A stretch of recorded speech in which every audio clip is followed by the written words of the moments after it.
Need to log out of your DeepSeek AI account but can't find the option? No problem. In this quick tutorial, I'll show you exactly where to find the logout button and how to sign out step by step.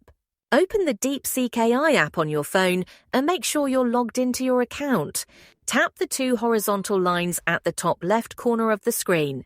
This will open the side menu where you can see your chat history and other options. Tap on your profile picture at the bottom of the side menu. This will take you to your profile settings, where you can manage various app preferences. Scroll down to the bottom of the profile settings page until you find the Log Out button. Tap on Log Out, and a confirmation message will appear, letting you know that signing out will remove access to your account from the app until you log in again. If you're sure, tap Log Out again, and you'll be signed out immediately.